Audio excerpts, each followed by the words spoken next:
everybody. Eric. Hi. Eric is here. He says hi. Hi, baby. How you doing? He's doing wonderful. How about you bring in a celebrity that just passed on, Robin Williams. I've always been a fan of his. Think you can go get him? Yes, Go he's for it. already here. Well, Oh, he's here. He's here. okay. Hello, Mr. Williams. He said hello, and he said hello to everybody who's watching. He's not sitting down. In fact, I would call it pacing. I think he was pace. I only have a little bit of space in front of me here, so he's just going back and forth. Well, he had a lot of energy. I have been following you since Mork and Mindy. That's a long time ago, huh? Hey, he says thank you very much. So, Eric, would you like to begin the questions? He says no, you take it first. Okay. Mr. Williams, what was your spiritual mission here this lifetime, and do you think you accomplished it?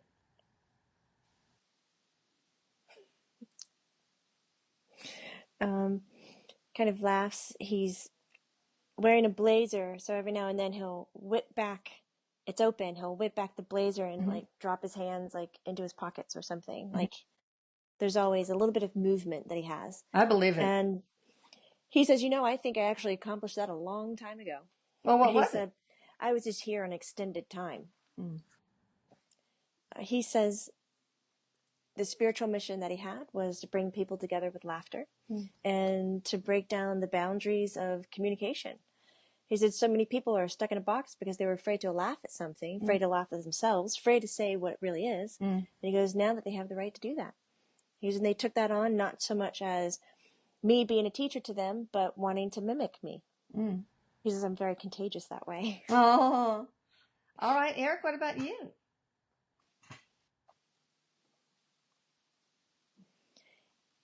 Eric is asking permission to talk about his death.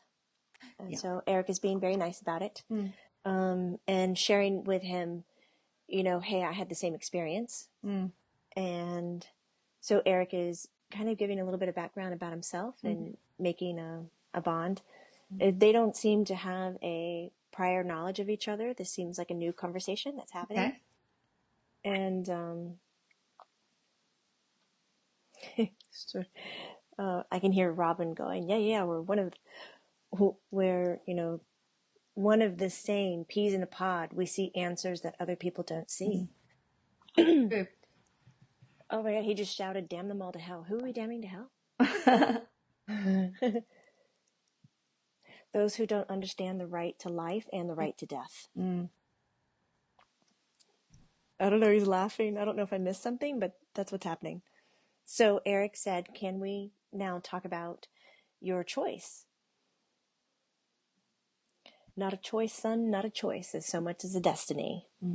He says, as you know, people who are celebrities have their whole life documented. And he leans in, he says, a lot of it falsified. But he says, good for them for trying, right?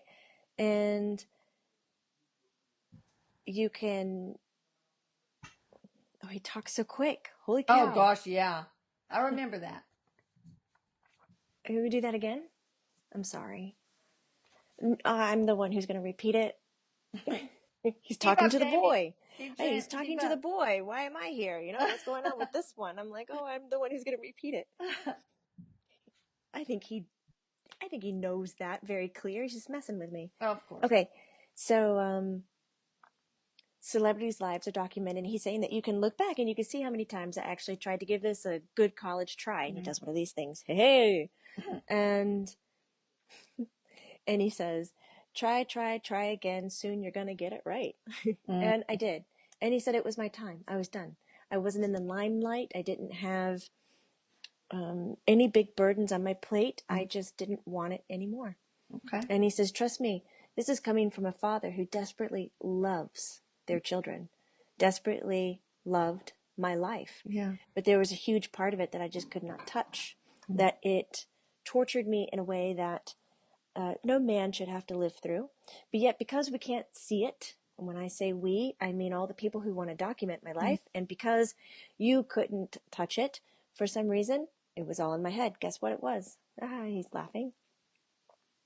He said, people in our state of mind, and he's including Erik, and he goes, any kind of mental illness, he goes, I'm not narrowing it down to bipolarism. I'm not narrowing it down to just addictions. He goes, people with mental disorders need to be seen as sick. Yeah. And they need help, and they need to have their choices. What do you mean by choices? No, go ahead. Back up. What do you mean by choices? Yeah. I mean that everybody should have the right to wake up and open their eyes, and the right to wake up and close their eyes. He does not devalue life. He says this is where people are getting it wrong. You think you know what's best for me? You think you know what's best for somebody else? You're going to get humbled very quick, very soon if you think that's what you can do. Okay. Who's Brittany? Do you have any regrets? Oh, who's Brittany? Is that what you said? Yeah, he's talking about Brittany. Brittany Murphy? Not Britney Spears. Brittany Murphy? No. We were talking about the one who took her own life. She had an inoperable brain. Oh my! You could slow it down just a little. He's hard to keep up with. She's the one who took her own life. That was recent. I remember that. He said,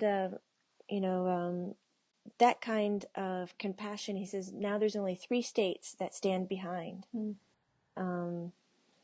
death as a preservation of life. And he said, every state needs to have that. Yeah. He said, if you knew me, I always had to stand for a cause. And he says, this is going to be one of the strongest causes that I push. I don't have any regrets. Okay.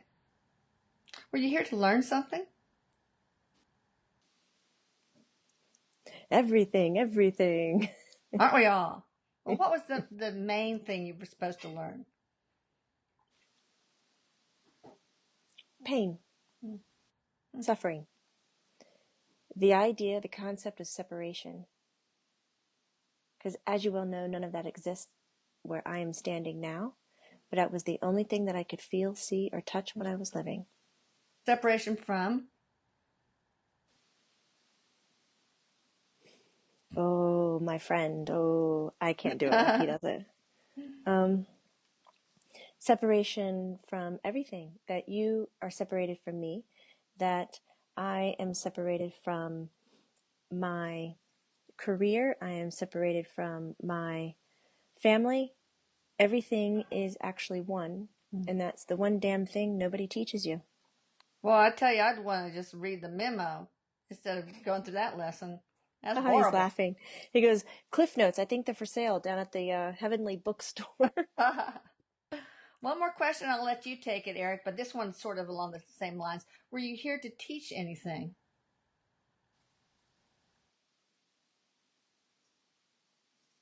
He goes, I think you might want to check your notes because I think we've already talked about this. Gosh. The laughter. Kind of hard on me there. He's very, very forward teasing. Teaching people how to open up themselves with laughter, using all the words outside of the box, being more into communication and less reserved. Taking people outside of their box and letting them know that being in your own box is the best place to be. Okay. What about you, Erik? Erik goes, what is in your pocket right now? Oh, back to the pocket. That's a reference to the Abe Lincoln interview for you guys that are not understanding this, not following it. So, now they're just horsing around. He's pulling out all kinds of things. It's almost like a clown trick. There are kittens, actually. There's a cat in his pocket. Oh my gosh. I don't know what that is. Oh, a cat having a hairball. Anyways, I've got a nice pair of shoes. I have a little wooden gun that you squeeze and the little cork, boop, pops out. And then the flag, it says bang. Um, That's what he's showing? So yeah, he's putting everything on the table. So you just you have anything you want in your pocket. He goes, yes, that's why it's so nice to be dead that you don't have to carry a man purse. You can keep whatever you want inside your pocket. Oh my God. No mercies, huh? He goes, hey ladies, get excited. No more shoulder issues, no more neck problems, because when you die, you don't need to carry a purse. Well, that's funny. All right, Erik, what about a question, babe? Erik's asking Robin,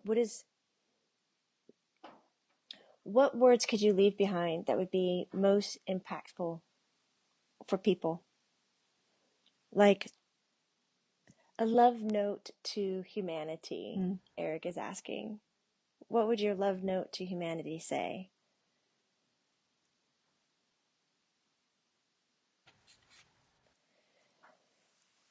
He shows me a piece of paper in my head, and he says on the paper, and don't take this so strongly, it's not meant like that. It's almost like a Shakespearean thing. Die, die, die to live again. And he's explaining the word die is not about the soul leaving the body, but it's about an element of surrendering, letting go. To kill off that which doesn't work for you so that you can only possess the best parts of yourself. So you have to constantly die, die, die to live again, to live strong, to live proud, to be yourself. He says when you can be yourself in your truest sense of that description, then you can contribute to the greater cause, to the greater world for whatever you see that being or needing. And then like a good Baptist shout out, it was an amen for I don't know why. I don't know what they're doing. So for example, if you're attached to a history of child abuse, let go of that? Is that things like that? Is that what you're talking about? He goes, look at that. You're asking me to be a teacher. Yeah. He said, and he goes, God, like you couldn't have picked one of the most saddest things. Well, you can pick one if you want. Sorry. Child abuse. He goes, whew. He goes, I'd rather take what I had 10,000 times over than be a part of child abuse. Can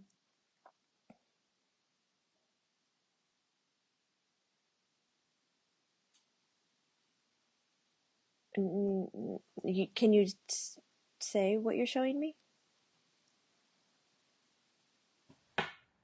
Ooh, we just got really close. Yes.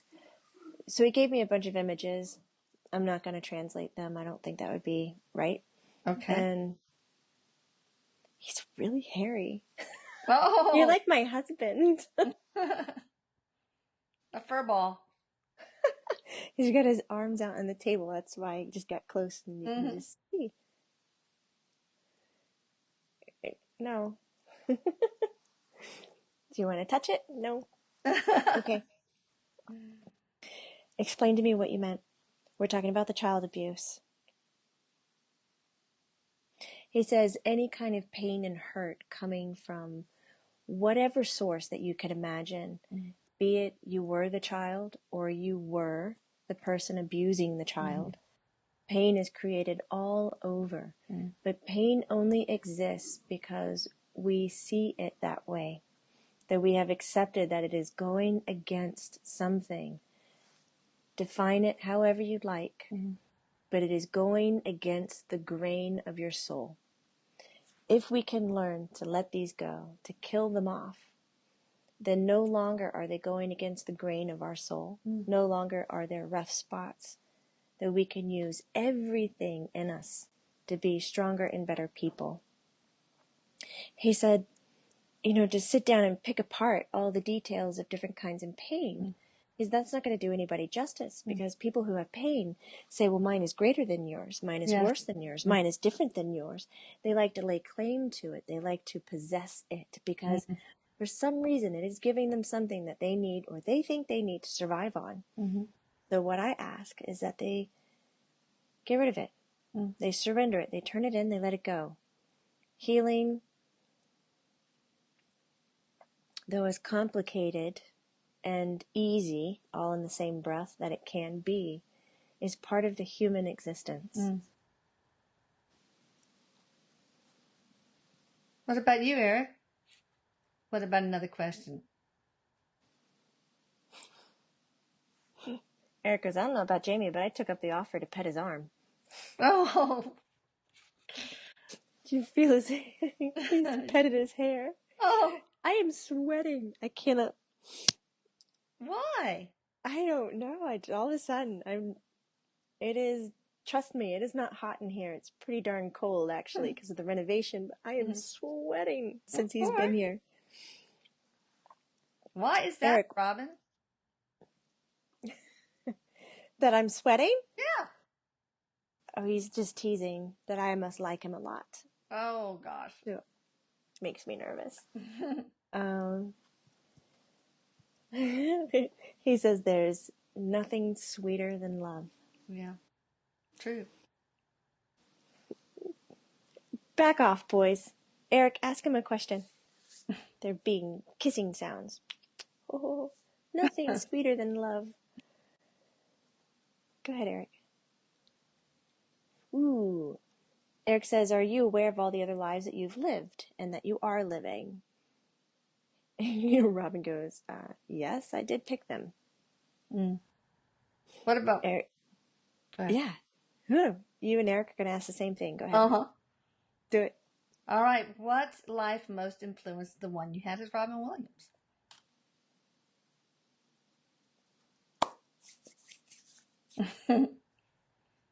It's like a messy fold.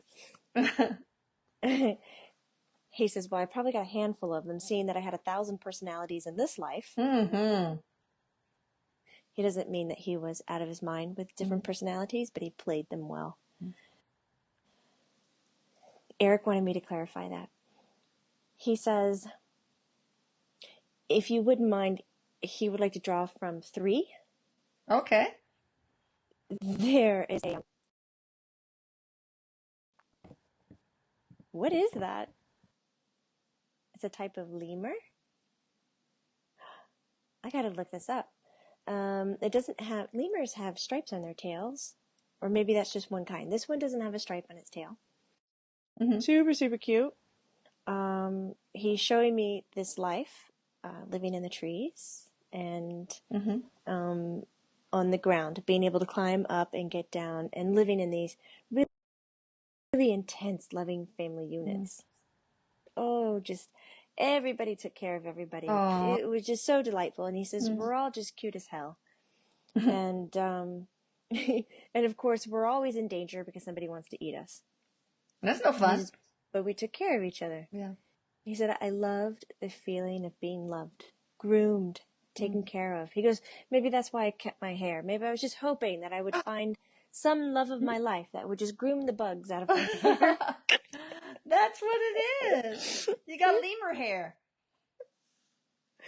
And he said, so take what you want from that, he says. The second life. He is... Are you... All right, so he's a little person. Very little. Like a midget? Yeah, but not like a dwarf where they're a little more stocky. He definitely looks like an older person's proportions, but at a very little height. Okay. So there's no real distortion in the hands. Right. Or, the only thing I see is that he has a very large forehead and not a lot of hair, almost like he couldn't grow hair. He's pushing it to England and saying that he had a very difficult life. That's not true though, right? Okay. That's not true, but he's joking. He's like, a difficult life because the circus is always coming through town trying to sweep me up and trap me. Not true. But he said, nobody knew how to relate to me. I wasn't a child, but I looked like one. And I used humor to pull people in. Everybody can relate to humor. Everybody can relate to laughing. And he says, I think, though, in the same breath, this is where my pain began. I didn't find the love that I wanted. I didn't find the family, the unit, and everything that I wanted. I grew old. My parents died. I was by myself. He said it was very hard on me.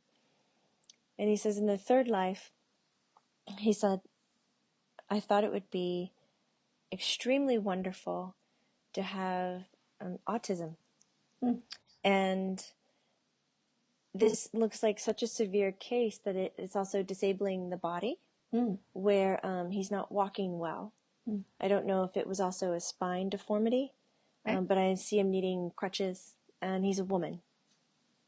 And he's severely autistic. So he says all the conversations in the head are extremely intelligent, clear, grammar, words, vocabulary you can't even imagine. But everything that I could express fell flat. Yeah. And he said it was like being trapped in the box for the whole life. And it gave me plenty of time to observe people. What were their lessons? What did they deem valuable? And how I could clearly see it was not valuable at all. People's priorities were skewed because of what they believed in. And I could take all those elements that I learned in these lives and shove them together, and you get me. And he throws out his hands. And because you got me, you got someone who was hairy, had a lot of pain, but could make people laugh. There we go. That's fascinating. And two of them, there was a lot of separation. Lots of separation. And he said, I had a lot of separation in this life too. Yeah. Hence your pain. Yes. Yes. One more question for you, Erik. Yes. Oh, sorry. They're singing Christmas songs. Oh, Merry Christmas. Yeah, the duet one. I think Erik is the girl. Oh. Baby, it's cold outside. Oh, yeah. Sing it for us. Shut. Nope. Nope. But Erik is the girl. Robin made Erik be the girl. They're kind of similar, aren't they? Real witty, and yeah, they're enjoying the company. Robin goes, what else do you want to know? Well, one more question. What was your favorite film?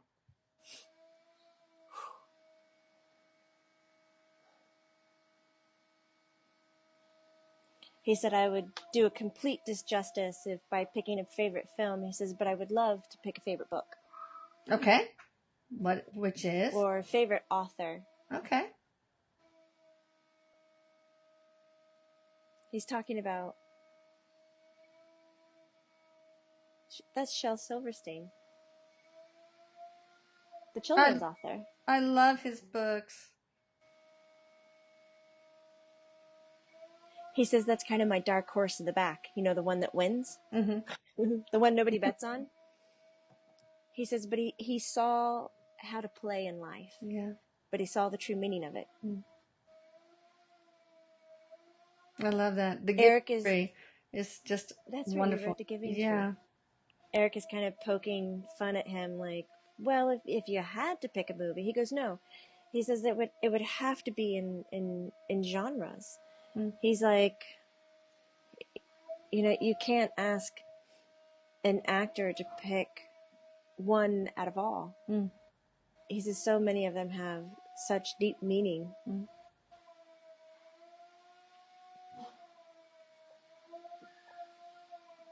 It's quiet. All right. Well, thank you so much for coming in, Robin. You're so funny. Still a fan.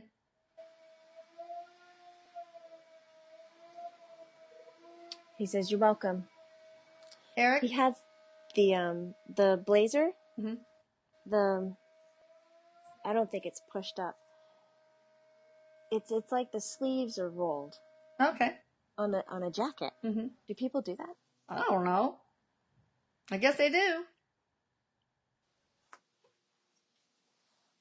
All right. Well, bye. And thank you so much, Erik. Thanks for asking those questions. They were brilliant. Now, we have a lot of other interviews on the blog Channeling Erik that are not in YouTube format, so you have to go there. And there's a lot more than interviews of notable figures. So check it out. Erik says, oh, you have to read. Oh, dang it.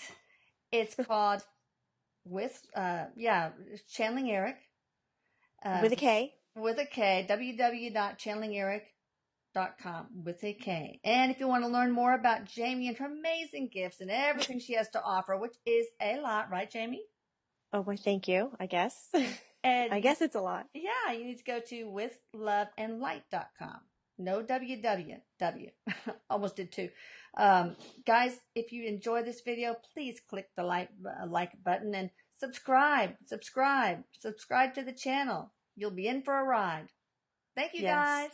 Thank you, Erik says Erik. bye. Love you. I love everybody who reads. Bye, Bye. Jamie. Bye. Take care. You too.